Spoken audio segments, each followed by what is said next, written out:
기도하겠습니다. 하나님 아버지, 우리를 항상 진리의 길로 인도하여 주신 은혜에 감사드립니다.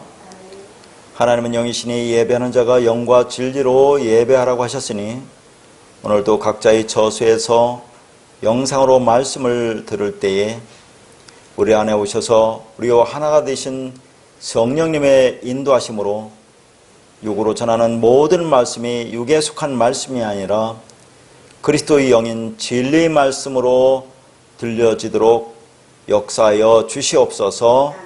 예수님 이름으로 기도드립니다. 아멘. 말씀 보겠습니다.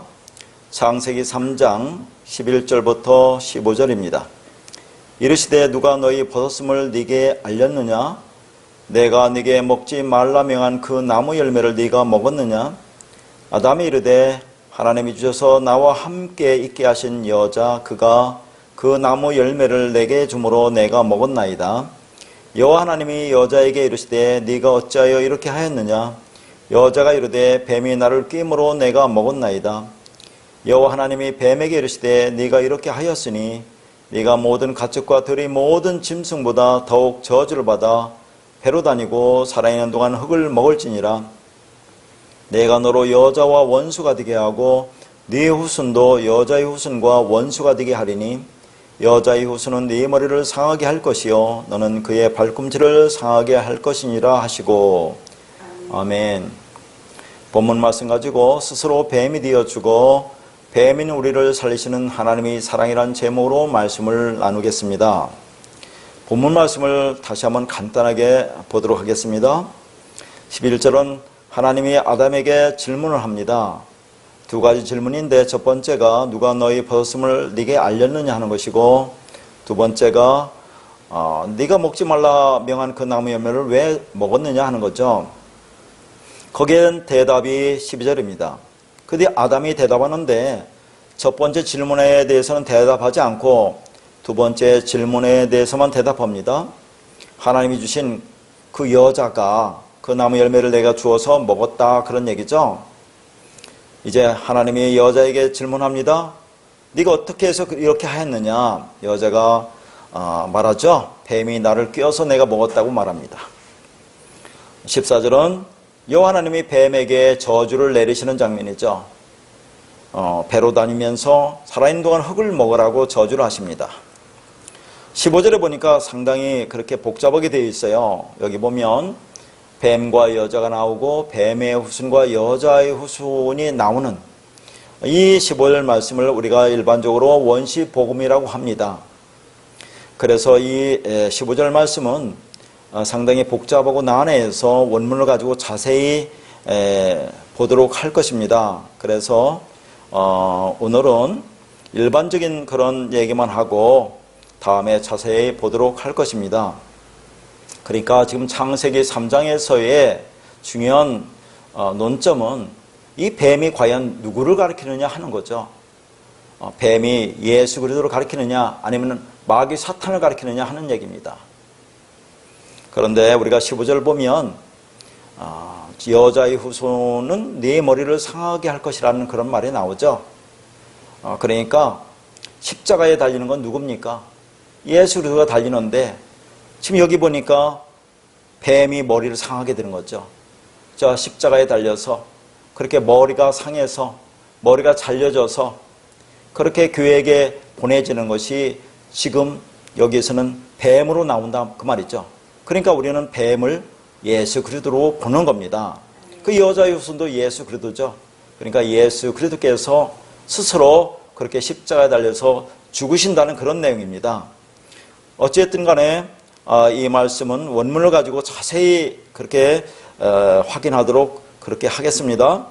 11절부터 우리가 보면 하나님이 아담과 하와에게 질문하죠. 누가 너희가 벗었다는 것을 알려주었느냐는 질문입니다. 누가 알려준 것이 아닙니다. 아담과 하와가 열매를 따먹고 나서 바로 알게 된 거죠. 하나님께서도 그걸 알고 계세요. 그러면 하나님께서 그렇게 질문하신 의도가 무엇이냐 하는 얘기죠. 이 질문 속에는 큰 진리가 숨어 있습니다. 그러니까 너희 스스로 알았느냐 아니면 하나님이 알려주어서 알았느냐 하는 거죠. 그 차이는 뭡니까? 우리 스스로 알았다면 그것은 잘못 알았다 그 말입니다. 인간은 스스로 진리를 깨달아 알 수가 없어요. 하나님이 가르쳐 주어야만 우리는 알 수 있다는 그런 말입니다.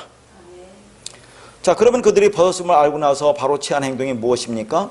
무화과나무 잎으로 치마를 만들어 입은 겁니다. 그것을 뭐라고 했어요? 그게 율법적 행위라고 했어요. 율법의 행위로 자기의 수치를 가려보겠다고 한 겁니다. 그러니까 자기가 벗었다는 것을 알게 되었다는 것은 그 율법으로 행해야 하는 그 행함이 없었다, 좀 부족했다는 것을 알게 되었다는 그 말이죠. 그러니까 쉽게 말해서 우리가 교회에 나가서 신앙생활을 하면서 말씀을 배우면 반드시 일어나는 일이 뭐겠어요? 율법의 요구가 있습니다. 가장 쉬운 말로 신앙생활 하기 전에는 술, 담배 하는 것을 나쁘다고 그렇게 생각하지 않았어요. 근데 교회에 오니까 율법적으로 문자적으로 보면 그런 것이 나쁘다고 알게 되잖아요. 그러면 그 말씀에 따라 율법에 따라 열심히 행하지 않습니까? 그게 행위이고 율법인데 그동안은 내가 그렇게 율법적인 삶을 살지 못했구나를 알게 된다 그 말이에요. 그게 벗었다는 거죠. 그러니까 그동안 그 행위 삶을 살지 못했으니까 나는 죄 속에 살았구나를 알게 된 겁니다. 그러면 그게 벗었다는 그런 말이에요. 그러면 누가 그것을 알려주었습니까? 율법이 알려준 겁니다. 율법이 뭡니까? 내가 율법입니다. 육신이 율법입니다. 그러니까 결론적으로 말해서 내가 스스로 그것을 깨달아 알았다 그 말이죠. 그러면 그렇게 스스로 깨달아 아는 것은 잘못 안 것이다 하는 얘기죠. 아담과 하와가 눈이 밝아져서 깨달았다고 하는 것이 바로 그런 얘기입니다. 원래 인간은 생내적으로 율법적 본성을 가지고 태어나는데 이제는 율법의 기준이 더 명확해졌다 그 말이죠. 그래서 그 기준에서 볼 때 자기가 그 기준에 못 미치는 부끄러운 삶을 살았구나라고 스스로 평가를 한 것을 뭐라고요? 벗었다라고 표현한 겁니다. 그래서 바로 무화과나무 잎으로 치마를 만들어 입었다고 하는 의미는 그렇게 하는 것이 올바른 일이라고 생각하는 거잖아요. 율법적 행함을 하는 것이 그게 진리라고 생각을 하고 그렇게 행동으로 옮긴 것입니다. 그게 오늘날 열심히 행위율법을 맺는 것입니다. 그래서 교회 와서 열심히 새벽제단을 쌓는다고 하죠. 한 걸음 더 나가서 일천모제 기도뿐 아니라 물질도 쌓는다고 합니다. 하늘에 쌓으라고 하니까 예배도 쌓는다는 개념으로 교회에 출석합니다. 그렇게 열심히 쌓으면 어떻게 된다고 생각합니까? 하나님이 옳게 여기고 자기에게 복을 주실 것이라고 생각을 하는 거죠. 그런 행위는 지금 잘못된 것이라고 설명하고 있는 겁니다. 네가 스스로 그렇게 깨달아 아는 것은 그런 율법적 행위는 잘못된 거야. 그러니까 반드시 하나님이 알려주시는 그 진리를 알아야 한다는 것을 지금 말씀하고 계신 거예요. 하나님이 깨닫게 하시는 그 진리를 안다는 것은 내가 죽지 않고는 그걸 알 수가 없습니다. 그래서 우리는 반드시 십자가를 통과해야 합니다. 예수와 함께 십자가에서 반드시 죽고 함께 진리로 살아나야 비로소 그렇게 내가 지금까지 생각했던 거, 저 옳다고 생각했던 거, 선이라든가 구제라든가 헌신이라든가 착한 행실 등 그런 율법적 행위가 다 죄였구나를 알게 된다 그 말이죠. 사도 바울은 내가 전에 율법을 깨닫지 못했을 때는 살았더니라고 말합니다. 그러니까 율법이 무엇을 의미하는지 몰랐을 때는 율법으로는 흠이 없을 정도로 열심히 율법을 행했어요. 그렇게 자기 행위가 정당하다고 생각을 했습니다. 그게 지금 아담과 하와의 상태죠. 열심히 행하면 죄인이 아니라고 생각한 거죠. 그래서 스데반을 죽일 때도 앞장서서 주동해서 스데반을 죽인 겁니다. 그것이 율법적으로 옳다고 생각을 한 거죠. 그래서 그게 살았다고 표현을 하는 겁니다. 그런데 계명의 이름에 죄는 살아나고 나는 죽었다라고 말하죠. 계명에 이르렀다는 말은 율법을 통해서 진리를 깨달아 알았다는 그 말입니다. 그러니까 내가 십자가를 통과해서 십자가에서 죽어서 그 진리를 알았다는 그 말이에요. 그렇게 진리를 깨달아 알으니까 지금까지 행했던 율법적 행위가 다 죄였구나. 그래서 죄가 살아난다고 하는 것이고 그렇게 죄가 깨달아 알으니까 나는 죽었다고 하는 겁니다. 말씀이 완성으로서의 죽음, 다나토스의 죽음이란 그 말이죠. 그 사랑이신 그리스도를 진리로 받게 된 겁니다. 그렇게 진리를 깨닫게 되니 지금까지 자기가 행했던 종교적인 행위가 헛것이었구나, 죄였구나, 그게 하나님과 원수의 삶이었구나를 깨닫게 된 겁니다. 하나님은 영이고 진리고 말씀이기 때문에 육체를 가진 인간이 들을 수도 없고 볼 수도 없습니다. 그래서 우리가 눈으로 볼 수 있게 준 것이 성경이죠. 그런데 성경 말씀도 문자, 글자이기 때문에 우리는 그 말씀을 문자로 읽을 수밖에 없어요. 문자로 영이신 하나님을 표현했어도 이 문자가 자체가 영일 수는 없죠. 그러니까 육체인 우리가 육의 눈으로 글자를 읽으면 육체는 육체를 감지할 뿐이므로 문자로 읽을 수밖에 없습니다. 그래서 우리가 그 영, 그 진리의 말씀을 감지하려면 나도 영이 되어야 하는 거죠. 그러면 어떻게 영이 될 수 있습니까? 내가 나의 육체와 나의 정욕을 함께 십자가에 못 박아야 하는 겁니다. 결국 눈으로 보고 있는 내 육체와 문자로 오신 그 하나님이 함께 죽어야 된다는 것이죠. 함께 십자가에서 죽고 함께 다시 영으로 살리심을 받아야 하는 겁니다. 예수란 육이, 율법이 깨어져서 그리스도로 진리로 드러나고 나라고 하는 육도 죽어서 영이 되어야 알아들을 수가 있는 겁니다. 그러니까 예수가 문자로 오신 하나님입니다. 그 예수란 육체가 십자가에서 죽었다는 것이 무슨 말이죠? 이 문자가 깨어졌다는 말입니다. 진리를 담고 있던 그릇이 부서진 거죠. 그때 그렇게 나도 육체도 깨어져야 합니다. 죽어야 된다는 말이죠. 그래서 합하여 장사되었다고 하는 겁니다. 그렇게 죽게 되는 것이 문자도 사라지고 내 육체도 없어진다는 개념입니다. 그러면 정말 이 말씀에서 의도하는 영을 만날 수가 있다는 말입니다. 자, 10계명 중에서 제2계명이 뭡니까? 너를 위해서 새긴 우상을 만들지 말라고 그래요. 그러니까 우리 눈에 보이는 모든 것을 내 욕망의 눈으로 바라보고 나의 유익을 위해서 그것을 사용하면 그게 우상인 거예요. 그러니까 성경도 하나님께 문자로 이렇게 주셨습니다. 이게 새긴 말이에요. 그런데 이 말씀을 뭘로 보면, 문자로 보면, 그 안에 담긴 진리를 보지 못하고 문자로 보면 이게 새긴 우상이다 그 말이에요. 성경 말씀도. 하나님은 우리에게 새긴 우상을 만들지 말라고 하시고는 당신의 우상을 새겨서 우리에게 준 것입니다. 그러면 하나님이 먼저 죄를 지은 것이 되는 거죠. 하나님이 보이는 하나님으로 오신 것이 바로 죄라는 얘기입니다. 그런데 하나님은 죄가 있어요, 없어요? 없으시고 죄의 모양만 있습니다. 그러니까 예수님이 육을 입고 오신 것이 새긴 우상이고 그게 죄입니다. 그러나 그분은 죄의 모양만 있고 죄는 없으신 분이죠. 왜냐하면 예수님 안에는 그리스도라는 생명, 진리가 있기 때문에 그렇습니다. 그런데 인간은 그 안에 진리, 생명이 없기 때문에 죄의 모양이면서 죄인인 것이죠. 그래서 우리를 구원하시기 위해 육체로 오셔서 우리와 묶여서 십자가에서 죽으신 겁니다. 그 육체의 죽으심이 나의 죽음이 되어야 하는 거죠. 그 모든 것을 받아들이면 나도 죽은 것이 되는 겁니다. 그렇게 내가 죽으면 이제는 이 문자가 문자로 율법으로 행위로 보이지 않고 진리로 보이게 되는 겁니다. 그러니까 오늘 본문에서 누가 너희에게 벗었음을 알려주었느냐고 하는 질문은 무슨 말입니까? 네가 예수 그리스도와 함께 십자가에서 죽고 함께 살아난, 그래서 그 진리를 깨달음이 있느냐 없느냐를 묻는 거죠. 그 깨달음이 없이 너희 생각으로 알았다면 그것은 네가 잘못 알고 있는 거야. 그렇게 지금 설명하고 있는 겁니다. 율법을 진리로 깨닫지 못하고 지켜야 하는 명령으로 알고 그것을 열심히 행해서 시성을 드리고 섬겨드리면 하나님이 기뻐할 것이다 라고 생각을 하게 되는 것입니다. 자, 두 번째 질문에는 거기 보면 그 나무의 열매를 네가 먹었느냐라고 되어 있는데 그 열매라는 단어는 없습니다. 그러니까 네가 그 나무를 네가 먹었느냐 그 말이에요. 자, 내가 먹지 말라고 한 선악나무를 네가 먹었느냐는 것인데 왜 다 알고 있는 질문을 그렇게 하신 겁니까? 네가 먹었느냐는 것은 질문 형식으로 우리는 그게 질문으로 들리잖아요.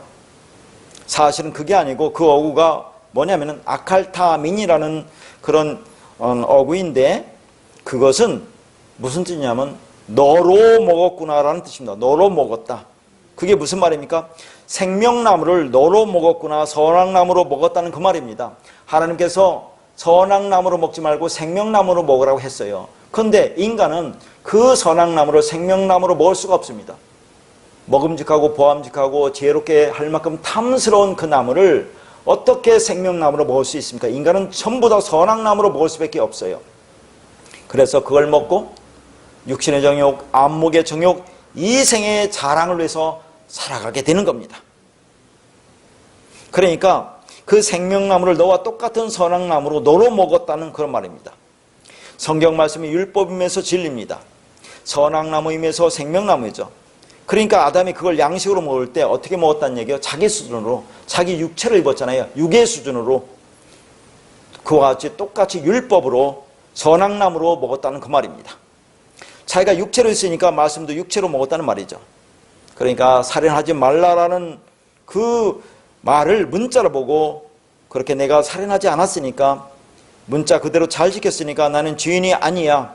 그래서 심판받지 않아라고 생각하는 것으로 그렇게 말씀을 받아들였다는 그런 말입니다. 자, 12절을 보면 아담이 첫 번째 질문에 대해서는 대답 않고 두 번째 질문에 대해서만 대답을 하는데 여기 보니까 하나님이 주셔서라고 되어 있는데 여기에 하나님의 엘로힘이라는 단어는 없습니다. 그냥 주다라는 그런 단어만 있어요. 나탄이라는 단어, 네가 주었다는 그런 말입니다. 그러니까 네가 주어서 먹었다는 말이에요. 왜 하나님이라고 하지 않고 이런 단어를 썼느냐 하는 거죠. 하나님에 대한 원망이 섞인 것으로 경외심이 없어진 겁니다. 그러니까 아담은 지금 일부러 하나님이라는 단어를 쓰지 않고 당신이 주어서라고 원망을 하면서 하나님에 대한 판단을 하고 있는 거예요. 당신이 여자를 주지 않았다면 이런 일도 없지 않았겠냐. 그러니까 우리는 좋은 일이 생기면 하나님의 은혜고 나쁜 일이 일어나면 하나님 당신이라고 말하는 것과 같습니다. 그러니까 결국은 13절에 보면 그 모든 원인은 뱀에게로 넘겨집니다. 이 여자가 말하잖아요. 뱀이 나를 끼워서 내가 먹었다 그렇게 말한다 그 말이죠.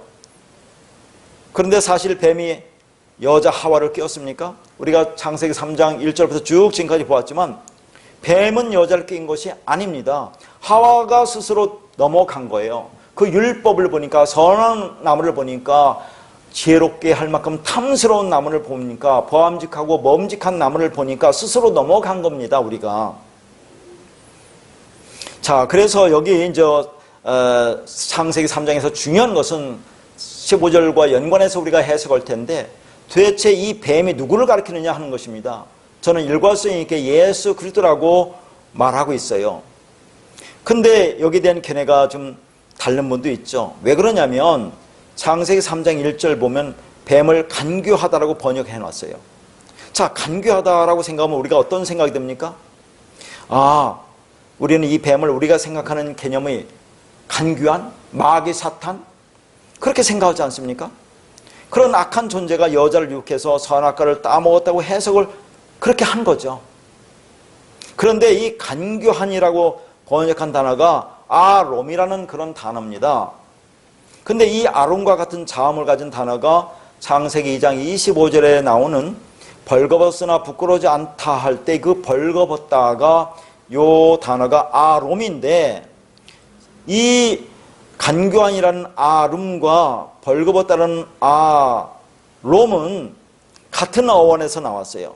아람이라는 단어에서 왔습니다. 그 아람이라는 단어의 뜻이 뭐냐면 벌거벗다, 교화로다, 지혜롭다의 뜻이에요. 그러니까 자, 아름이나 똑같은 자음을 가지고 있어 같은 뜻인데 어디에서는 이것을 교활하다, 간교하다라고 번역하고 어디서는 이것을 지혜롭다고 번역을 한다 그 말이잖아요. 자, 그러면 이것이 또 벌거벗다라는 그런 말도 된다고 했어요. 그런데 이 벌거벗다는 말이 두 군데 나오잖아요. 창세기 2장 25절에서 벌거벗으나 부끄럽지 않다는 말이 나오고 아담과 하와가 선악과를 따먹고 벗은 줄을 알고 그렇게 나오잖아요. 근데 벗은 줄 알고 아담과 하와는 무화과 나무 잎으로 치마를 엮어서 입습니다. 왜 그렇습니까? 부끄러우니까. 그 수치를 가리려고 그렇게 한 거 아닙니까? 그러니까 똑같은 단어가 어떤 사람은 벌거벗으나 부끄럽지 않고 어떤 사람은 벌거벗으나 부끄럽다는 그런 말이에요. 그러니까 벌거벗으나 부끄럽지 않은 것은 그게 진리가 완성된 거죠. 자, 말하자면 율법을 벗어버렸어요.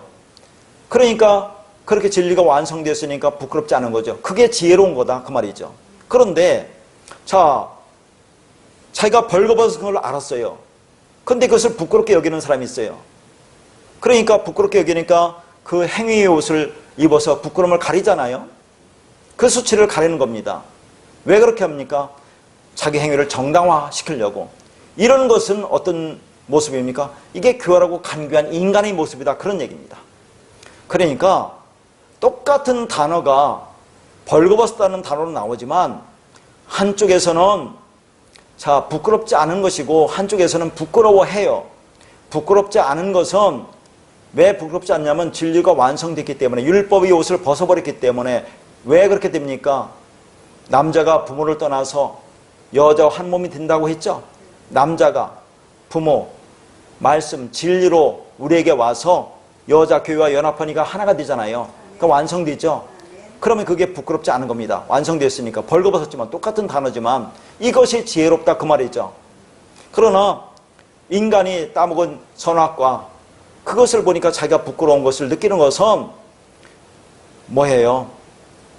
자, 여전히 자기가 율법적 행위가 부족하다는 걸 알고 그것을 가리려고 옷을 해입는 거잖아요. 이게 교활한 인간이다 그 말입니다. 그러니까 여기서 간교하다고 하는 이 아름이라는 그 단어는 어떤 곳에서는 지혜로운 그런 단어가 되고 어떤 곳에서는 간교한 그런 단어가 되는 겁니다. 지혜로운 단어로 쓰이는 것은 누굽니까? 지혜롭다면 성경에서 예수 그리스도를 가리키잖아요.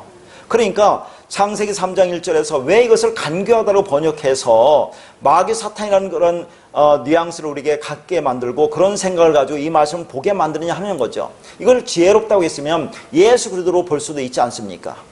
근데 왜 이것을 예수 그리스도로 우리는 고야하느냐 하는 겁니다. 자, 우선 하나님께서는 지금 아담과 하와를 왜 선악과 나무를 그들을 통해서 그렇게 먹도록 만든 겁니까? 그걸 통해서 선악을 이게 무언지를 깨닫고 그 진리가 되어서 완성시키려고 하는 것이 하나님의 뜻이에요. 너희들 하나님의 백성을 내가 어떻게 완성시키는지 너를 보라는 얘기죠. 죽이려고 하는 게 아닙니다. 그러니까 뱀인 예수 그리스도가 지금 오셔서 우리를 통해서 너희들이 어떻게 완성되는지 그것을 지금 뱀이 보여주고 있는 거예요. 가르쳐주고 있는 거예요. 그러니까 3장 15절에서 뱀이 십자가에 달리지 않습니까? 응? 자, 모세가 광야에서 뱀을 든 것까지 인자도 들려야 하리니. 뱀이 들리잖아요. 그래서 뱀이 들려서 다 이뤘다 하시고 머리를 숙였다. 머리가 잘려지잖아요. 머리가 부서집니다. 깨집니다. 그래 넘겨집니다. 그러니까 창세기 3장 15절에 지금 머리가 부서지는 것이 뱀이잖아요. 그러니까 뱀이 예수 그리스도를 가리킨다 그 말입니다. 지금. 자, 여기서 또 여자 유순도 예수 그리스도인데 예수 그리스도가 스스로 십자가에 달려서 그렇게 죽는다 그런 말입니다. 그래서 우리가 여기 간교하다는 그것을 그렇게 간교하다는 그런 단어를 번역하지 말고 지혜롭다고 번역했으면 얼마나 좋았을까 하는 겁니다. 그러니까 육신의 생각인 율법적 사고에서 벗어난 사람은 슬기롭고 지혜로운 자라고 하는 것이고 누구겠어요? 그게 예수 그리스도잖아요. 그러나 여전히 율법적 이원론에서 벗어나지 못하고 노매조하는 사람들은 교활하고 간교하는 자, 인간이다 그 말입니다. 그러니까 뱀은 예수님을 상징하기도 하고 율법적 사고를 가진 교활한 인간을 가리키기도 하는 겁니다. 그러니까 요한계시록 보면 뱀, 마귀, 사탄, 용 그런 게 나오잖아요. 그게 다른 게 아니라 거짓말하는 자, 자 말씀을 율법으로 보는 자, 그러니까 하나님의 진리를 대적하는 자, 이것이 아마겟돈 전쟁이에요. 요한계시록은 지금 이 땅에서 일어나고 있는 일을 보여주고 있는 겁니다. 이것이. 그러니까 뱀이라고 하는 것은 예수 그리스도도 되지만 인간이 율법적 사고를 가진 율법적 선악 판단을 하고 살아가는 이 땅의 인간을 가리키는 겁니다. 지금. 그러니까 요한계시록에서는 그와 같이 영적 전쟁, 즉 진리가 있느냐 비진리가 있느냐 이 싸움, 그것이 아마겟돈 전쟁이다 그 말이에요. 그게 뱀, 용, 마귀, 사탄으로 등장하는 겁니다. 그러니까 이 아름이라고 하는 단어는 간교하다, 교활하다라는 뜻도 있지만 이것보다는 슬기롭고 지혜로운 영리한 의미로 많이 쓰이고 그렇게 해석했어야 된다 그 말이죠. 그러니까 이 아름을 간교하다라고 번역한 것은 하와를 미혹한 뱀을 마귀 사탄이라고 설정하고 또한 그렇게 미혹한 뱀을 어떻게 좋은 존재로 표현할 수 있겠느냐는 그 말입니다. 그래서 지혜롭다, 슬기롭다고 번역해야 하는 것을 간교하다라고 번역을 한 거죠. 그러니까 번역을 한 사람이 원문에 가깝게 번역을 했더라면 말씀을 보고 읽는 성도가 복음을 더 빨리 알아들을 수 있었을 텐데 하는 아쉬움과 애석한 마음이 드는 거죠. 이렇게 말씀을 인간의 생각대로 판단하고 해석하는 율법적 선악 구조에 있는 것을 뭐라고 했어요? 노미조라고 한다고 했습니다. 그리고 또한 마태복음 10장 16절에 보면 보라 내가 너희를 보냄이 양을 이리 가운데 보냄과 같도다. 그러므로 너희는 뱀같이 지혜롭고 비둘기같이 순결하라 라고 말이 나옵니다. 여기서 지혜롭다가 프로니모스라는 단어죠. 이 헬라어 프로니모스가 히브리어로 아룸, 지혜롭다 그 말입니다. 이 지혜롭다고 한 프로니모스가 오늘 본문에 간교하다라고 하는 아룸이라는 단어예요. 그러니까 여기서 뱀처럼 지혜롭고 비둘기같이 순결하라는 말은 예수님 자신을 가리키는 말입니다. 자, 이렇게 오늘 본문에서 보면 15절 말씀 구체적으로 안 봤지만 제 예수의 머리가 부서지는 거죠. 다시 말해서 뱀이신 예수이신 뱀이 머리가 지금 부서지는 거죠. 그렇게 부서지면 상하게 되면 그렇게 잘려지면 그 머리가 우리에게 교회로 와서 우리에게 붙죠. 그러려면 우리도 머리가 부서져야 한다 그 말입니다. 그것을 모세는 출애굽기에서 이렇게 설명합니다. 하나님의 뱀이, 하나님의 지팡이가 애굽의 뱀, 애굽의 지팡이를 삼키는 모습으로 묘사하고 있어요.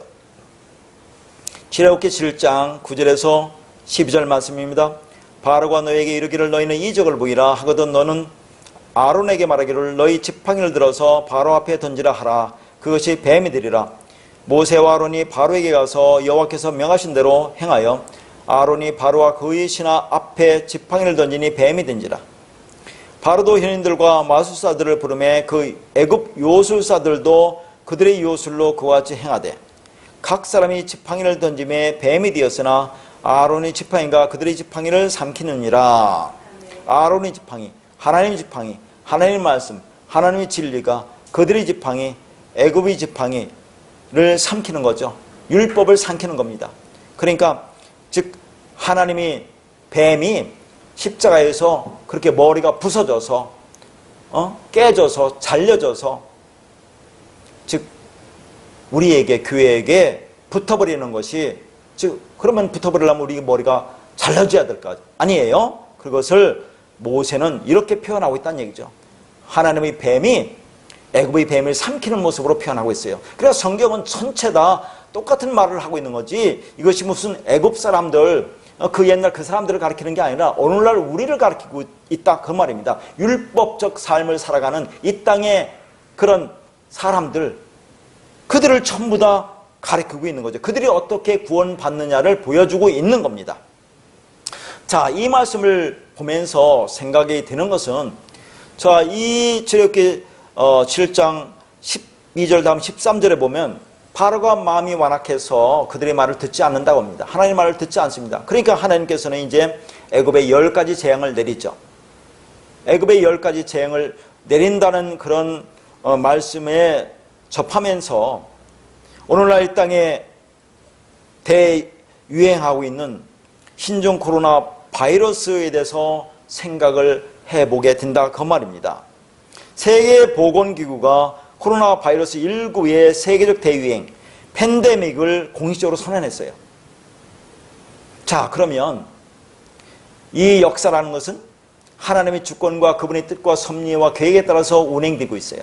그럼 이 땅에 신종 코로나 바이러스가 이 땅에 이렇게 전 세계적으로 급속도로 퍼져나가고 있다는 것도 다 하나님의 뜻이라는 얘기죠. 그러면 성경적으로 볼 때 이 전염병의 의미가 도대체 뭐겠느냐 하는 겁니다. 왜 하나님께서 이런 전염병을 이 땅에 보내셨느냐 하는 거죠. 그러니까 애굽의 10가지 재앙을 보면서 이 땅에 지금 재앙으로 보내고 있는 이 코로나 바이러스에 대해서 한번 생각을 해보자는 그런 말입니다. 자, 10가지 재앙 중을 우리가 살펴보면 첫 번째 재앙이 뭐죠? 물이 피가 되는 재앙이고, 두 번째가 개구리 재앙, 세 번째가 티끌이 이가 되는 재앙, 네 번째가 파리 재앙. 그렇죠? 그러면 다섯 번째 재앙이 뭐냐면 전염병입니다. 전염병. 오늘날 신종 코로나 바이러스 같은 병이다 그 말이죠. 자, 그 말씀을 보겠습니다. 출애굽기 9장 1절부터 3절 말씀입니다. 여호와께서 모세에게 이르시되 바로에게 들어가서 그에게 이르라. 히브리 사람의 여호와 하나님께서 말씀하시기를 내 백성을 보내라. 그들이 나를 섬길 것이니라. 네가 만일 보내기를 거절하고 억지로 잡아두면 여호와의 손이 들에 있는 네 가축 곧 말과 나귀와 낙타와 소와 양에게 더하리니 심한 돌림병이 있을 것이며, 여기 돌림병이라는 단어가 히브리어로 뭔지 아세요? 데베르라는 단어입니다. 데베르. 자, 이 데베르라는 단어를 성경에서 돌림병, 전염병, 연병으로 번역했어요. 자, 우리나라의 그런 말로 보면 온역, 역병이라고 볼 수 있죠. 중세 유럽에 그렇게 널리 퍼졌던 흑사병, 패스트 같은 뜻으로 쓰이는 것이 이게 데베르입니다.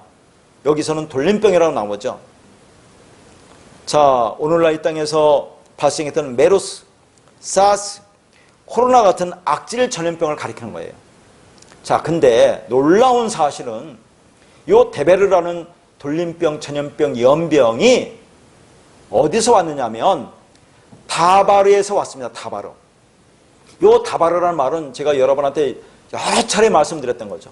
다바르가 뭡니까? 한마디로 말해서 로고스, 즉 율법을 가리키는 말입니다. 우리 눈에 보이는, 귀에 들리는, 모양이 있는 그런 율법, 이게 다바르라고 있어요. 그러니까 하나님은, 진리신 하나님은 눈에 보이지 않아요. 손에 잡히지도 않아요. 들리지도 않아요. 모양도 없어요. 그게 뭐라고 했어요? 아마르라고 있어요. 히브리어로 아마로, 헬라어로 레마라고 있죠. 그런데 그런 하나님을 보내줄 수가 없기 때문에 눈에 보이는 것으로 주는 것이 다바르라 그 말입니다. 다바르. 그게 율법이란 얘기죠. 그러니까 지금 코로나 바이러스가 보이는 말씀, 율법에서 왔다 그 말이에요. 이게 하나님이 보이는 말씀에서 지금 전염병을 보내셨다 그 말이에요. 전염병. 데베르를 보내셨다는 얘기죠. 코로나 바이러스를 보내신 겁니다. 그러니까 코로나 바이러스의 의미는 비진리의 말씀, 율법이 뭘 죽인다? 사람을 죽인다는 얘기죠. 늘 말씀드리는 거 아닙니까? 우리가 만약에 율법을 가지고 있으면 그것은 죽어요. 그러니까 우리가 진리를 가지고 있어야 산다는 것을 말했는데, 이 코로나 바이러스가 전염병이 데베르란 말이죠. 여기에서 다바르가 왔어요. 다바르에서 왔어요. 말에서 왔어요. 율법에서 왔어요. 그러면 그 율법, 그 말을 가지고 있으면 너희들은 죽는다는 것을 보여주고 있다 그 말입니다. 그러니까 진짜 무서운 것은 코로나 바이러스가 아니고 사람의 말이 무서운 거죠. 사람의 말이 전염병이라는 그런 말입니다. 오늘날 이 땅에서 행해지고 있는 성경을 문자적으로 율법적으로 보고 그렇게 가르치고 있으면 그게 전염병처럼 퍼져나와서 너희들을 죽인다 그 말이에요. 지금 코로나 바이러스는 육만 죽이지만 비진리의 말씀, 율법은 영을 죽인다 그 말이에요. 그러니까 코로나 바이러스보다 더 무서운 것은 말씀입니다. 그러니까 제가 늘 말씀드렸던 것이 성경은, 신앙생활은 무슨 전쟁? 말의 전쟁이라고 있어요. 너가 어떤 말을 갖고 있느냐, 다바르라는, 로고스라는 율법을 갖고 있느냐, 아마르라는, 레마라는 진리를 갖고 있느냐, 이 싸움이라고 있어요. 하나님 마지막 때에 너 안에 어떤 말을 가지고 있느냐로 심판을 하십니다. 아니, 이미 그 말을 가지고 있으면 너는 그 말로 심판을 받고 있다고 했어요. 그러니까 다바르의 말, 율법을 가지고 있으면 어떻게 된다고요? 너의 영을 죽이는 겁니다. 지금 세계적 대유행으로 퍼지고 있는 코로나 바이러스를 통해서 우리가 무엇을 깨달아 알아야 되겠습니까? 그러니까 우리가 오늘날 신앙생활하면서 율법적인 그 신앙생활, 말씀을 율법을 보고 열심히 행하고 있으면 그게 뭐라고요? 그게 다바르, 율법이죠. 그런 말을 가지고 있으면 너희들은 죽는다. 그 말을 아마로 진리를 깨달아 알아야 사는 거야 라는 것을 보여주고 있다는 그런 말입니다. 자, 우리가 출애굽기 지금 여기에서 보면 애굽의 왕이 지금 바로로 나와 있어요. 바로가 무엇을 가리킵니까? 바로는 우리 자신을 가리키는 겁니다. 이 세상적인 말, 다바로, 율법, 육신적인 말, 세상적인 말을 가리키고 있는 거예요. 지금 하나님 백성 이스라엘이 지금 바로에 억압되어 있죠. 그러면 억압되어 있는 이스라엘 백성들이 풀려나려면 어떻게 됩니까? 지금 율법에서 풀려나려면 뭐 어떻게 되죠? 율법이 부서지고 그 다바르가 부서지고 그것이 아마로 진리가 되어 나올 수 있어요. 그래서 여기서 풀려나기 위해서 10가지 재앙이 끝나야 출애굽할 수 있습니다.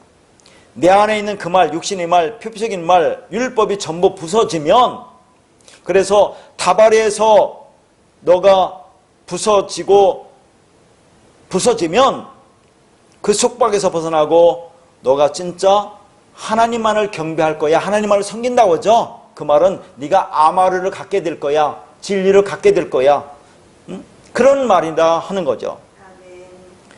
자, 근데 여기서 보면 하나님께서 왜 애굽의 모든 가축을 죽이는 돌림병을 데베르를 보내시느냐 하는 겁니다.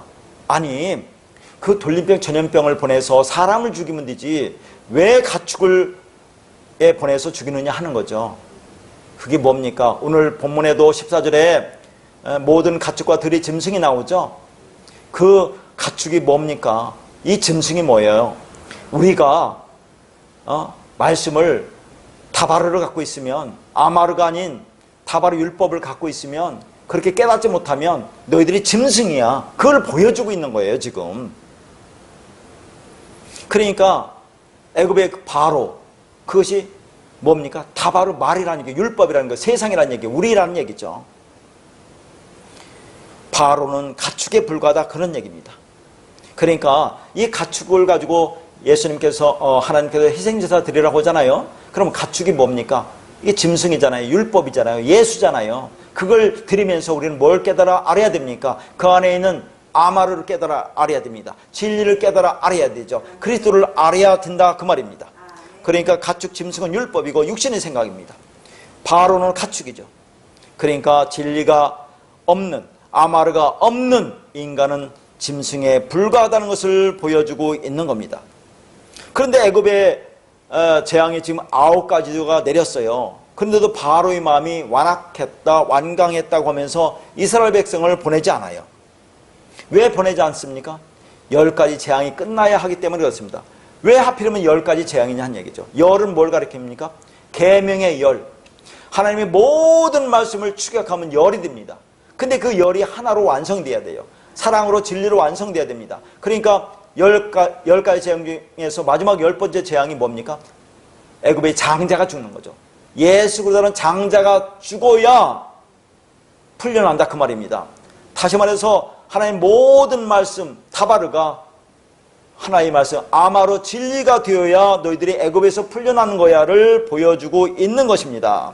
그러니까 온전한 말씀은 깨달은 5마디가 되어야 한다고 했어요. 그것이 창세기 1장 1절이라고 했습니다. 그러니까 다바르가 뭘로 바뀌어야 돼요? 아마르로 바뀌어야 돼요. 그래야 거기서 풀려나게 됩니다. 그러므로 코로나 바이러스도 말씀이 변하지 않으면, 너가 지금 율법적 신앙생활을 하고 있지? 거기에서 진리로 깨닫지 않으면 너 지금 죽는다. 이것을 보여주는 표적인 거예요. 우리들이 말씀이 다바르로 가지고 있으면 그게 뭘 지금 의미한다고요? 코로나 바이러스에 감염된 것과 마찬가지입니다. 그들이 직접 코로나 바이러스에 걸리지 않았지만 너희들이 다바르를 갖고 있다, 율법적 신앙생활을 하고 있다, 말씀을 율법으로 보고 있다 하면 너가 코로나 바이러스에 감염된 거야. 그런 영적인 의미가 있다 그 말이죠. 그럼 거기서 벗어나려면, 그 감염에서 벗어나려면 내 율법적 신앙생이 죽고 진리로 깨달아 알아야 됩니다. 진리가 되면 그 감염에서 우리가 벗어난다는 것을 하나님께서 보여주고 있는 것입니다.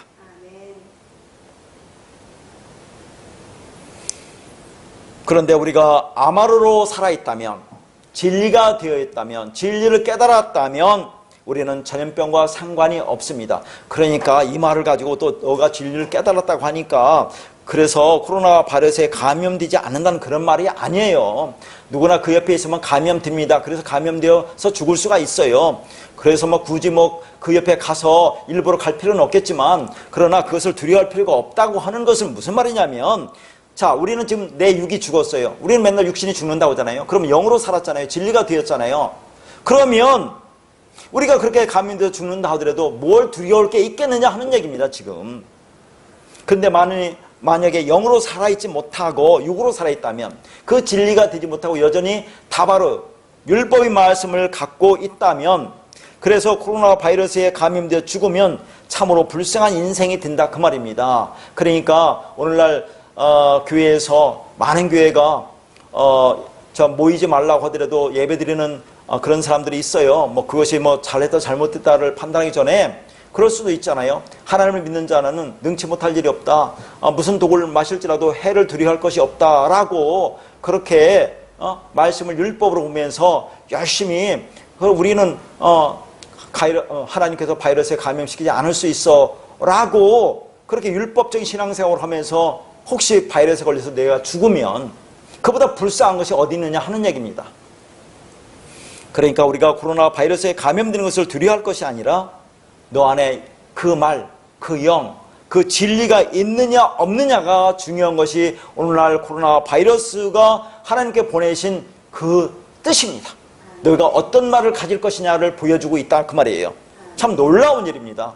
이 전염병 데베르가 어떻게 다바르에서 왔느냐 하는 얘기죠. 그 말 율법에서 왔느냐 하는 얘기죠.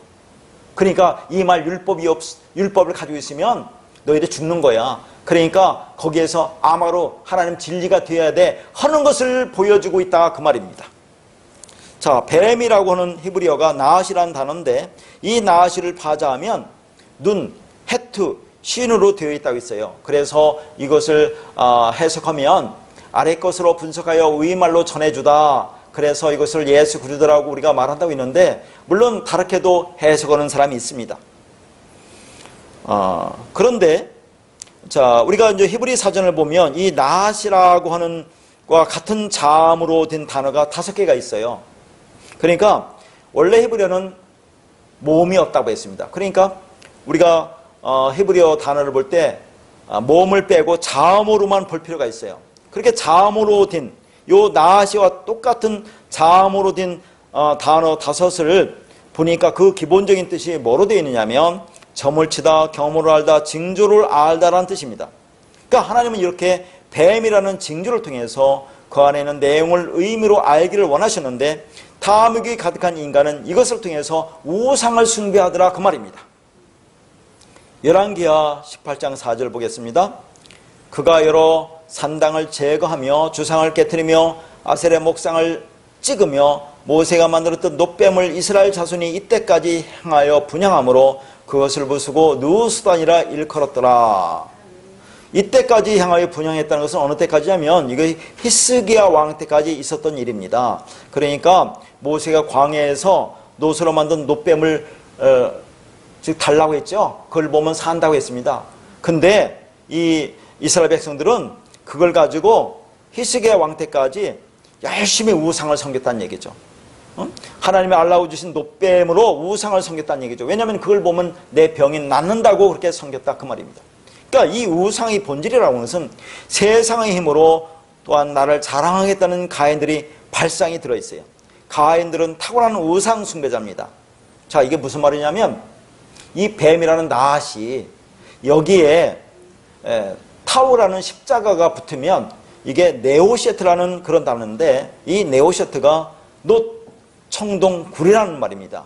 그러니까 이 네오셰트 속에서 그 예수라는 뱀이 그게 장대에 매달린 것을 보면, 십자가에 매달린 것을 보면, 그렇게 죽으면 내가 산다는 것을 깨닫지 못하고 이들은 뭡니까? 이것을 전쟁 무기를 만들어서 세상을 정복하는 데 쓰더라, 그런 얘기입니다. 그들을 우상숭배자라고 하는 거죠.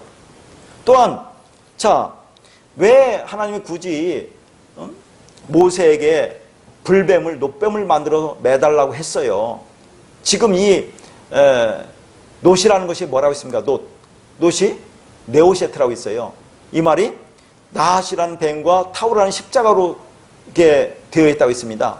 그러니까 이스라엘 백성들이 번제단이 이 노수로 만들어졌어요. 네오세트로. 그러면 그 번제단 네오세트에서 제물로 희생제사를 드리면서 무엇을 깨달아 알아야 써야 되겠습니까? 모세가 광야에서 놋뱀을 만들으라고 했잖아요. 그러니까 이 놋이라는 그 번제단을 보면서 요 예수라는 제물과 즉 그 뱀이라는 제물이 십자가에 죽는다는 것을 우리가 바라봐야 한다는 얘기죠. 그러면 뱀이 누구겠습니까? 이 뱀이 십자가에서 그 장대에 매달려서 그 십자가에서 죽는 그것을 바라보면서 예수 그리스도를 우리는 깨달아 알아야 된다 그 말입니다. 그런데 그들은 계속 그렇게 열심히 희생제사만 드리면서 동물을 도륙하면서 보지 못하고 우상 숭배만을 하고 있더라 그 말입니다. 그러니까 성전에서 드리는 희생제사에서 죽은 제물이 무엇인지 보라고 그것만 열심히 도륙하지 말고 그게 뭔지 보라는 겁니다. 그 율법 그 뱀 그게 뭔지 보면 산다는 그런 말이죠. 그러니까 뱀은 예수님이신 성경 말씀이죠. 눈에 보이는 것. 성경 말씀이 우리에게 주어집니다. 그런데 이 말씀은 우리를 유혹합니까? 우리가 유혹을 당합니까? 하나님은 시험을 당하지도 않고 아무도 시험하지 않으십니다. 그런데 유혹을 당하는 자는 육체를 가진 인간입니다. 육체를 가지고 있는 우리는 성경을 육체로 문자로밖에 이해할 수가 없어요. 하나님이 우리를 그런 속성으로 본성으로 지으신 겁니다. 그러니까 뱀이 성경 말씀에 우리를 미혹하는 것이 아니라 우리가 스스로 미혹을 당하는 거죠. 하와가 그렇게 스스로 미혹을 당한 겁니다. 성경은 몇 권으로 되어 있어요? 66권으로 되어 있습니다. 66으로 되어 있어요. 그게 전부 문자로 보면 뭡니까? 율법이죠. 예수죠. 자, 그러면 우리는 뭘로 되어 있습니까? 육체죠. 땅이죠. 율법이죠. 우리도 6입니다. 땅의 숫자가 6입니다. 그러면 성경을 보이는 문자로 육체로 그렇게 66으로 왔죠. 성경이 66으로. 근데 거기에다가 나라고는 6이 보태지면 뭐가 됩니까? 666일이죠. 그래서 요한계시록에서 666을 뭐라고 합니까? 이게 사람이수 짐승이수라 하는 거죠. 그러니까 성경 말씀을 문자로 보면 너희가 짐승이야 그런 말을 하고 있는 겁니다. 그렇게 육체인 율법인 나도 사탄이고 성경을 문자로 보면 율법으로 보면 성경도 사탄입니다. 그렇기 때문에 이 둘이 십자가에서 죽어야 돼요. 보이는 것은 없어져야 돼요. 문자로 온 성경이 육체로 오신 예수님입니다. 그분이 십자가에서 죽으셨으니까 나도 죽으면 끝나는 겁니다. 그러면 영으로 볼 수가 있는 거죠. 그러니까 14절에서 말하는 뱀은 우리를 위해서 죽어야 할 예수 그리스도를 가리키는 겁니다. 이 모든 이야기가 하나님의 시나리오요 각본에 짜여져 있는 겁니다. 그 놋뱀이 들린 것처럼 모세가 광야에서 뱀을 든 것 같이 인자도 들려야 하는 것입니다. 자, 여기서 모든 가축과 들이 모든 짐승이 무엇을 가리키느냐 하는 거죠. 계속 말했죠. 지금 애굽에 내리는 즉 데베르라는 전염병이 어디에 온다고 했어요? 가축에 온다고 했죠. 들의 짐승, 가축 이 모든 것이 뭡니까? 율법적 사고를 가진 인간이라고 했어요. 자, 그런데 이 말씀을 보면 마치 뱀이 다른 짐승보다 더 많이 저주를 받는 것처럼 이해되잖아요. 네가 모든 가축과 들이 모든 짐승보다 더욱 저주를 받아 라고 되어 있어요. 근데 원문을 보면 짐승보다 더욱이라는 단어는 없습니다. 그래서 원문을 직역하면 모든 가축이 배햄합니다. 네 발 가진 짐승, 다시 말해서 율법이란 얘기죠. 들의 모든 살아있는 이렇게 되어 있어요. 원문은 살아있다는 것이 하이람 그런 단어인데, 그러니까 원래 하이가 살아있는 것으로 그렇게 숨만 쉬는 것으로 보면 이게 짐승이라고도 볼 수 있어요. 그런데 이렇게 하이가 돼서 살아있는 것으로 숨만 쉬는 존재가 돼서는 안 되고 뭐가 돼야 된다고 했어요? 아담은 어떻게 만들어집니까? 하이, 네펫이 하야로 만들어집니다. 살아 숨쉬는 존재가 되어야 한다. 이 하야에서 여호와가 왔다고 했어요. 그리스도 진리가 왔다고 했습니다. 그러면 너희가 그리스도 진리가 되어야 돼. 그게 영적 존재야. 그게 아담이야를 보여주고 있는 겁니다. 자, 이 뱀아, 가축이라는 단어, 이게 지금 처음에 우리가 어디서 봤느냐면 창세기 1장 24절에서 봤어요. 이게 창세기 6절 날 만드는 것인데 뭐가 나오냐면 자, 땅에 기는 것과 가축이 나오죠. 가축이 이때 베헤마인데, 이때 베헤마는 네 발간 짐승, 즉 땅의 것으로 설명되는 율법을 상징한 것이라 했습니다. 그러니까 자, 이 짐승, 율법, 이거 인간을 가리키는 거죠. 이런 인간이, 율법적인 인간이 어떻게 너희가 진리로 완성되는가를 보여주는 것이 여섯째 날이라고 했어요. 어떻게 완성됩니까? 어떻게 사람이 하아담이 되겠어요? 사람이 됩니까? 자칼과 네케바, 자칼, 그리스도가 씨가 네케바, 그릇에 와서 둘이 연합되면, 하나가 되면 진리가 완성되는 거야. 그것이 하아담, 사람이라고 그랬죠. 그래서 여섯 날 그렇게 완성되면 7로 들어가죠. 영원한 안식으로, 언약으로 그렇게 들어간다고 했습니다. 그러니까 존재하는 것 중에 가장 지혜로운 예수라는 뱀이 땅의 것으로 설명되는 네 발 가진 짐승 율법이 되어 뱀, 율법으로 살고 있는 우리를 진짜 살아있는 생명, 진리로 만드는 것이 하나님의 구원이라는 것입니다. 이렇게 해독제를 맞은 성도는 그 인생과 역사를 통해서 독소가 없어지게 되는 거죠. 이것을 사람들이 쉽게 이해하는 용어로 사랑, 용서, 평안, 안식이라고 하는 겁니다. 내가 나와 타자, 그리고 하나님을 용서할 수 있는 진리를 가지고 있다는 것은 뱀의 독소가 제거되어 해독되었다는 것이고, 이것은 내가 더 이상 하나님을 뱀으로 보지 않고 사탄으로 보지 않게 된다는 그런 말입니다. 인간을 구원하시는 하나님의 지혜는 이렇게 뱀을 통해서 설명하시죠. 하나님이 뱀으로 당신을 계시한 것은 하나님이 자기 죽음으로 뱀으로 살고 있는 우리를 구원하기 위한 구원의 방편입니다. 그래서 우리는 창조주이신 하나님이 뱀으로 살고 있는 나를 살리려 뱀이 되어 뱀으로 죽었다는 것을 내 삶으로 고백할 수 있게 되는 겁니다. 이러한 하나님의 죽음이 어떤 사람에게는 구원의 근거가 되고 어떤 사람에게는 심판의 근거가 됩니다. 다시 말해서 하나님이 내 밖에서 죽으면 심판의 근거가 되고, 내 안에서 죽으면, 나로 죽으면, 나와 함께 죽으면, 내가 죽으면 구원의 근거가 되는 것입니다. 그렇게 그 예수가 그 짐승인 우리를 위해서 저주를 받은 겁니다. 그리스도께서 우리를 위해 저주를 받은 바 되사 율법의 저주에서 우리를 속량하셨으니 기록된 바 나무에 달린 자마다 저주 아래 있는 자라 하였음이라. 우리가 육을 입고 죄인으로 이 땅에 왔기 때문에 우리가 먼저 저주를 받은 것입니다. 그렇게 먼저 저주를 받은 우리를 구원하기 위해서 예수 그리스도께서 십자가에 달려서 저주를 받은 것입니다.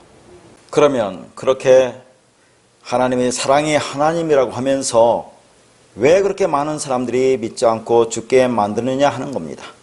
그 죽는 것을 방관하느냐는 거죠. 그렇게 죽어 지옥 가게 하느냐는 겁니다. 그들은 말합니다. 세상을 만들고 그 세상을 다시 불태워 없앤다. 인간을 만들어 놓고 자기 말을 듣지 않는 자들을 다 죽인다. 심지어 영원한 고통만 있는 지옥에 쳐넣는다. 아니 그럴 거면 애시당초 만들지 말 것이지 왜 만들었느냐? 누가 만들어 달라고 했느냐? 지가 만들어 놓고 자기 주권과 뜻으로 다 조작해 놓고 왜 죽이고 심판하고 영원히 고통을 받게 하느냐는 겁니다. 이것이 오늘날 무신론자들의 질문이에요. 여러분은 이런 세상의 질문에 대해서 뭐라고 답하시겠습니까? 그러니까 하나님이 보시기에 육체를 가진 우리나 모든 가축이나 들의 짐승이나 거기에 하나님의 진리가 없으면, 생명이 없으면 다 같은 것입니다. 그래서 성경에서 짐승을 뭐라고 합니까? 알로고스, 말씀이 없는 자들, 진리가 없는 자들을 짐승이라고 하는 것입니다. 그래서 우리는 육이 죽어야 합니다. 그렇게 죽지 않으면 영 진리가 될 수 없습니다. 한 번 죽는 것은 정해져 있다고 하는데 성도는 살아있는 상태에서 한 번 죽고 거듭나는 것이고, 그렇지 않으면 한 번 죽어 영원히 죽는 것입니다. 우리가 살아있을 때 예수와 함께 십자가에서 죽으면, 즉 나의 육신의 생각이 죽으면, 유격적 욕망이 죽으면, 그런 다나토스의 죽음을 죽으면 그 죽음으로 끝나는 것이고, 그 다음에는 죽음이 없는 것입니다. 물론 육체적인 죽음은 있는 거죠. 그러면 육신이 죽는 것은 무엇을 말하는 겁니까? 죽는 것이 아니고 장막을 벗는다고 하는 겁니다. 뱀이 껍질을 벗듯이 우리도 그렇게 껍질을 벗는 것입니다. 예수님이 십자가에서 예수라는 육체의 껍질을 벗고 그 안에 있는 그리스도로 부활하셨듯이 우리도 함께 죽고 함께 부활하는 것입니다. 여러분의 인생이 왜 이렇게 고통스러운지 고민하지 않으시나요? 왜 이렇게 세상이 더 악랄해지고 무섭고 죽고 죽이는 아수라장이 되는지 아십니까? 왜 날이 갈수록 더 독한 신종 바이러스가 생겨서 인간을 불안과 공포에 몰아넣고 있습니까? 돈 있고 아직 죽을 병에는 걸리지 않아서 그래도 살만하시다고 생각합니까? 여러분이 아직도 이 세상이 지옥이라는 것을 감지하지 못한다면 여러분은 독뱀에 물려 죽어가고 있다는 것을 자각하지 못하는 그런 영적인 문둥병자입니다. 그러니까 다바르라는 율법적 선악구조 속에서 율법적 신앙생활을 여러분이 지금 하고 있다고 하는 것은 코로나 바이러스라고 하는 데베르라는 전염병을 통해서 여러분이 그 병에 전염되어 죽어가고 있다는 것을 자각하지 못하고 있는 그런 영적 문둥병자라는 그런 말입니다. 내 몸에 독이 퍼져 사지가 마비되고 썩어져 가고 있는 것을 자각하지 못하면 구제 해독제를 찾을 필요를 느끼지 못하겠죠. 이 세상에 일어나고 있는, 아니 내가 내 인생과 역사 속에서 경험하고 있는 악과 고통과 절망과 저주와 다툼과 원한과 상처, 그 모든 것들을 하나님이 다 직접적으로 하지는 않으셨다 하더라도 하나님의 주권과 섭리 없이 일어나지 않는 일은 없습니다. 그러니까 그냥 하나님이 다 주신 것이고 허락하신 거죠. 그러니까 코로나 바이러스가 온 세상을 지금 덮고 있는 것은 하나님이 이 땅에 그 뜻을 깨달으라고 주신 것입니다. 다시 말해서 다바르라는 율법적 삶에서 아마르라는 진리 삶을 깨달으라고 주신 거죠. 그러니까 우리는 십자가를 바라보아야 합니다. 그 십자가에서 뱀으로 죽으신 예수를 바라보아야 돼요. 그러면 바라보면 어떻게 하라는 겁니까? 뱀으로 죽은 예수님과 함께 뱀인 내가 함께 죽어야 한다는 거죠.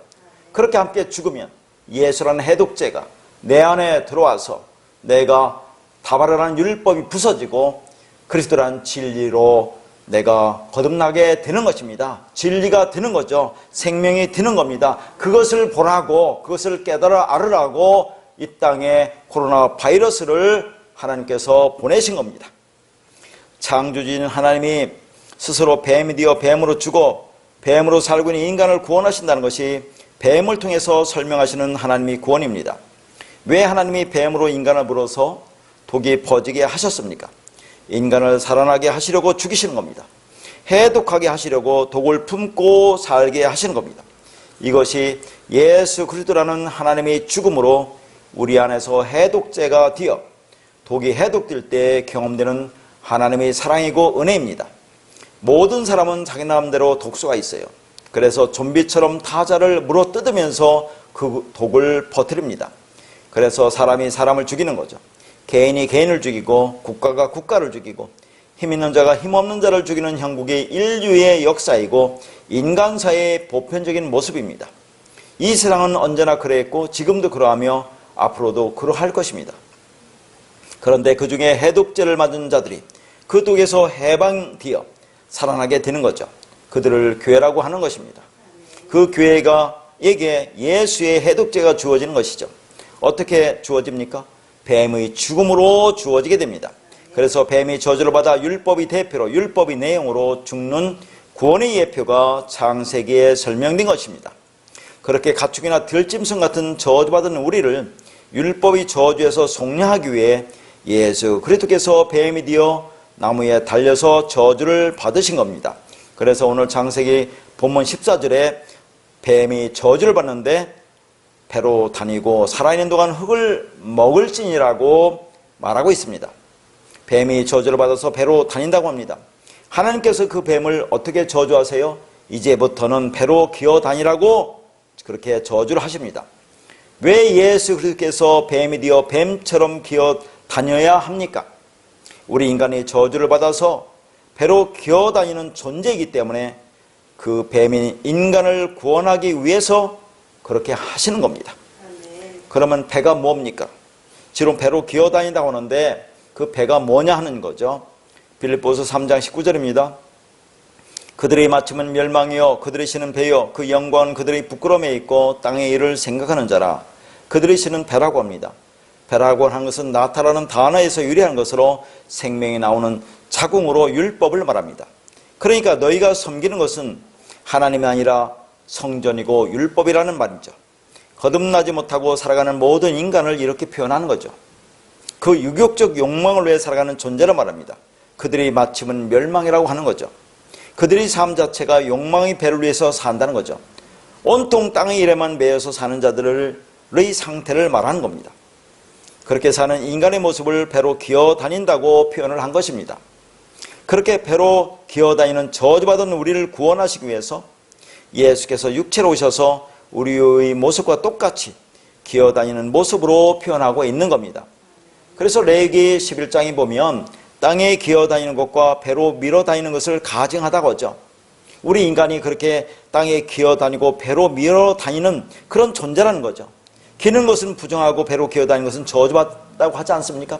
그런 우리를 위로 똑바로 선 아나스타시스, 부활의 참 생명을 주시기 위해서 예수께서 스타우로스, 십자가, 언약의 기둥에서 똑바로 매달리시는 겁니다. 그리고 그 뱀은 흙을 먹는다고 하죠. 흙이 뭡니까? 우리가 흙입니다. 아파루, 먼지티끌입니다. 흙인 우리가 먹혀서 삼킨 바 되어 함께 묶여지면 장대에 매달리는 겁니다. 그렇게 함께 묶여서 함께 죽어야 사는 겁니다. 흙인 우리를 먹으려면 어떻게 해야 합니까? 예수님이 나를 물어야 합니다. 그 불뱀이 이스라엘 백성들을 물어서 죽게 만들었어요. 그 상태가 우리가 먹히는 겁니다. 그 먹혀지지 않으면 우리는 하나님과 아무 상관이 없는 자가 되는 겁니다. 일단은 우리가 뱀에게 물려야 됩니다. 물리면 어떻게 됩니까? 바울이 말한 것처럼 율법으로 열심히 행하는 상태가 됩니다. 그런데 그렇게 율법적으로 열심히 행하는 것이 죄인 것을 알고 거기에서 죽으면 비로소 진리를 알게 되는 것입니다. 그러니까 흙을 먹는다고 하는 것은 율법의 속성을 가지고 태어난 나를 먹는 것이죠. 같이 묶여지는 겁니다. 그렇게 해서 함께 십자가에 매달리는 겁니다. 그리고 지금 뱀이 배로 기어 다닌다고 하는 이 장면은 무엇을 말하는 겁니까? 뱀으로 오신 예수가 예수의 팔다리가 절단되고 있는 그런 현장을 말하는 겁니다. 그리고 바로 15절에서는 머리까지 박살이 나죠. 그게 뱀의 구원입니다. 그래서 예수님께서 뱀이 뒤져서 죽으신 겁니다. 놋뱀으로 십자가에 달리신 거죠. 십자가에서 팔다리가 절단되고 머리에 가시 면류관을 쓰심으로 머리까지 부서지는 완전한 오체 절단의 현장이 십자가였습니다. 그게 바로 구원의 자리라는 거죠. 그렇게 오체가 절단되어 십자가에서 죽은 뱀으로 오신 예수님처럼 그렇게 뱀인 우리도 오체가 절단되어서 죽어 아들의 은혜 안으로 함몰되어야 그게 하나님의 아들이 되는 겁니다. 그게 구원인 것이죠. 오늘 또 이렇게 우리에게 은혜로 내려주신 이 진리의 복음으로 감사하고 감격하며 뱀처럼 이 아래의 세상에서 기어다니는 저주받은 짐승이 아니라 두 발로 우뚝 선 진리로 걸어다니는 부활의 삶을 사는 다발에서 아모르가 되는 하나님 나라가 되시기를 바랍니다.